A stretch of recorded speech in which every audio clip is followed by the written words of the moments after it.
तो सर इसके बाद जैसे जब आप यूपीएससी की तैयारी करने के लिए गए, उसके बारे में भी आपने बताया था पहले कि फर्स्ट अटेम्प्ट में ही किया। जो भी यूपीएससी करते हैं उनको अगर आप कोई लेसन देना चाहें या यूपीएससी के अलावा भी जो भी छात्र हैं जी, जी। वो कैसे फोकस होके पढ़ाई कर पाए? देखिए, किसी भी कॉम्पिटिटिव एग्जामिनेशन में आप कितना नंबर लाते हैं वो महत्वपूर्ण नहीं है, आपकी रैंक क्या है वो ज्यादा महत्वपूर्ण है। जी।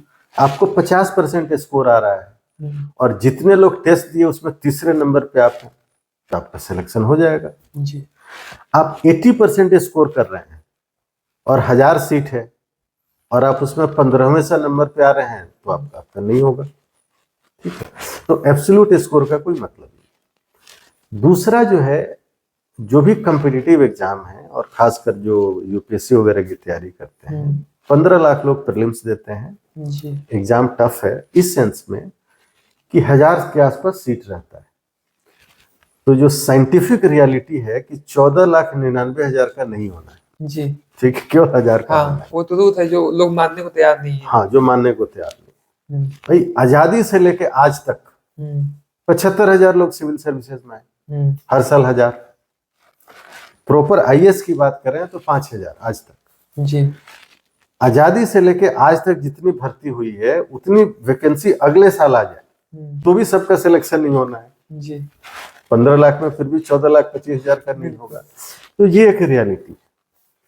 दिक्कत क्या है, मतलब मुझे जो लगता है, और हम लोग, मैंने आर्टिकल भी लिखा इस पे कि सरकार को पॉलिसी बदलनी चाहिए।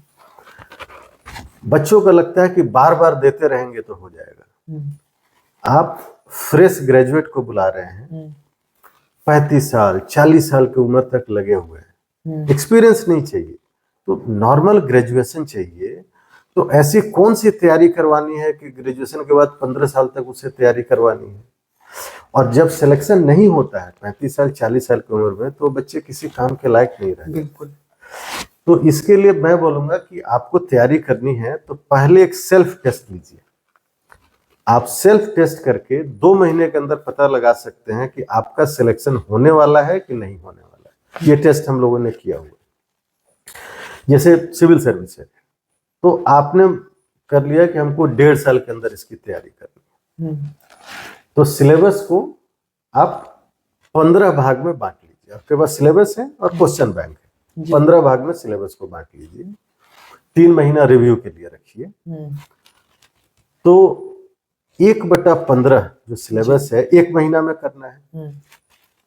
आप 1 महीना उस 1/15 भाग वाले सिलेबस को जी जान जैसे आपको पढ़ना है पढ़िए।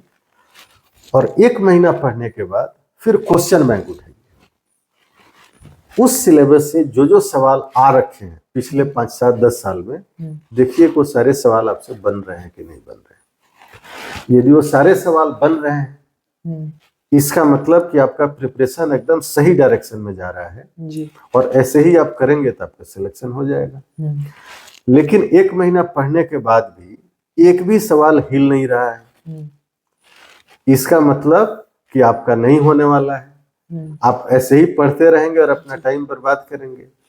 अधिकांश लोग प्रिपरेशन के नाम पे अपना टाइम बर्बाद करते हैं। आपको देखना है छोटे समय, आप 1 महीना तैयारी करके आप सेल्फ असेसमेंट कर सकते हैं कि आप वो काबिलियत रखते हैं कि नहीं, जिसके बेसिस पे आपका सिलेक्शन होना है। नंबर 2, किसी भी कॉम्पिटिटिव एग्जाम के लिए 2 साल से ज्यादा मत लगाइए। होने वाला होगा हो गया, फिर आप दूसरे तीसरे जो अल्टरनेटिव है उसकी तलाश कीजिए।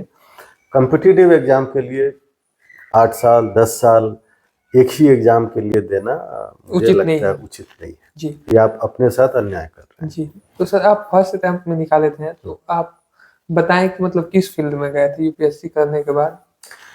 मेरी रैंक कुछ 140 थी जी। और मुझे Indian revenue services custom and central excise मिला।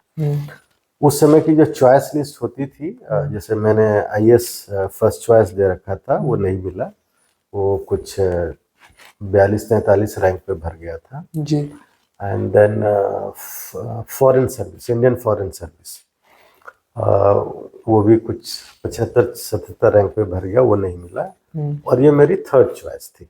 पुलिस का हमने चॉइस नहीं दिया था, इनकम टैक्स वगैरह का चॉइस नहीं दिया था, तो थर्ड जी। चॉइस था, ये मिल गया। उसी साल हमने 2 एग्जाम दिया था। एक इंडियन फॉरेस्ट सर्विस का एग्जाम पहले अलग से होता था, वो केवल साइंस ग्रेजुएट दे सकते थे, मैंने वो भी दिया था, तो उसमें भी मेरा हो गया था इंडियन फॉरेस्ट सर्विस।